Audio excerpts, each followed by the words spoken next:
आपल्या सर्वांना मला सांगावं वाटतंय, की या गोधाम इको विलेजच्या माध्यमातून एक आगळं वेगळं ज्याला आपण म्हणूयात, की आध्यात्मिक केंद्र इथे निर्माण होतंय. मी आपल्या सर्वांना सांगेन, की आमचे आदरणीय नितीनदादा घोटकुले यांनी गोधाम इको विलेजची स्थापना केली. त्यांच्या मनामध्ये अनेक प्रश्न होते.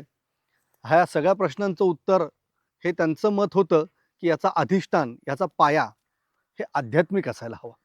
आपल्याकडे नर्मदा परिक्रमा ही अत्यंत अवघड अशी परिक्रमा आहे. ती परिक्रमा त्यांनी पूर्ण केली आणि ती पूर्ण करत असताना त्यांना एक स्वयंभू शिवलिंग तिथे प्राप्त झालं.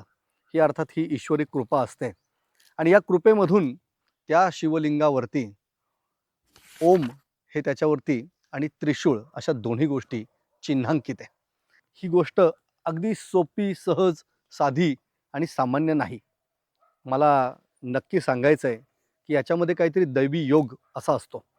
त्यांना ती गोष्ट प्राप्त झाली आणि प्राप्त झाल्याच्या नंतर आता याचं निश्चितच आपण एक मंदिर केलं पाहिजे, असं त्यांच्या मनामध्ये आलं.